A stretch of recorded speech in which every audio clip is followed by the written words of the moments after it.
ផលិតផលប្រេងខ្យងចរាចរណ៍នៅក្នុងប្រទេសកម្ពុជាភាគច្រើនគឺនាំចូលពីបរទេសប៉ុន្តែនៅកោះកុងអ្នកនេសាទយើងអាចប្រមូលក្រុមចំពោះទាដល់ទៅ100តោនក្នុងមួយថ្ងៃហើយភាគច្រើនត្រូវបាននាំចេញស្រស់ទៅក្រៅប្រទេសចុះប្រសិនបើយើងប្រែក្លាយវត្ថុធាតុដើមក្នុងស្រុកនេះឲ្យទៅជាគ្រឿងផ្សំពិសេសរបស់កម្ពុជាវិញតាមរយៈកញ្ចប់ថវិកាស្រាវជ្រាវរបស់ F-Strip វិទ្យាស្ថានបច្ចេកវិទ្យាកម្ពុជាដែលជាសមាជិករបស់ F-Strip បានសហការជាមួយសហគ្រាសទឹកត្រីភ្នំពេជ្របុនឃាដែលជាអាជីវកម្មក្នុងស្រុកដើម្បីផលិតប្រេងគ្រុំចំពោះទាបានដោយជោគជ័យគោលដៅគឺដើម្បីផលិតប្រេងខ្យងក្នុងស្រុកដែលមានគុណភាពខ្ពស់ដើម្បីកាត់បន្ថយការពឹងផ្អែកលើផលិតផលនាំចូលក៏ដូចជាផ្តល់ឱកាសថ្មីសម្រាប់នាំចេញនាពេលអនាគតការពិសោធន៍យ៉ាងល្អិតល្អន់ត្រូវបានធ្វើឡើងដើម្បីកាត់បន្ថយក្លិនឆ្អាបនិងធានារយៈពេលរក្សាទុកបានយូរ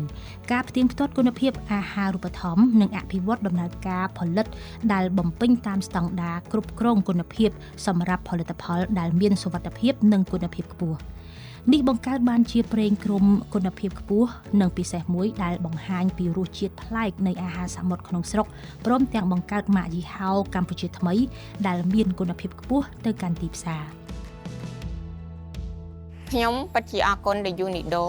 នៃគម្រោង Coffee Capture ដែលបានជួយសហការគ្នាជាមួយវិទ្យាស្ថានបច្ចេកវិទ្យាកម្ពុជា ITC ដែលជួយដល់សហគ្រាសភ្នំពេជ្របុនឃា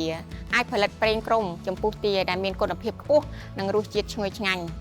ក្នុងអំឡុងពេលសាកល្បងទីផ្សារដំបូងយើងទទួលបានការកម្មង់ពីអតិថិជនជាច្រើនក្នុងមួយថ្ងៃប៉ុន្តែយើងមិនទាន់អាចផលិតបានគ្រប់គ្រាន់នៅឡើយផែនការរបស់យើងគឺបង្កើនការផលិតកម្មដែលច្រើនដើម្បីឆ្លើយតបនឹងការបញ្ជាទិញដែលកើនឡើងជាលំដាប់ដើម្បីលើកកម្ពស់តម្លៃបន្ថែមផលផលិតផលជលផលរដ្ឋបាលជលផលបានកំពុងខិតខំធ្វើប្រតិកម្មកែច្នៃឧទាហរណ៍ដូចក្រុមចំពោះទាក្រៅពីហូបស្រស់និងសម្ងួតយើងយកមកធ្វើប្រេងគ្រុំដើម្បីបម្រើការទីផ្សារក្នុងស្រុកនិងជំរុញការនាំចេញ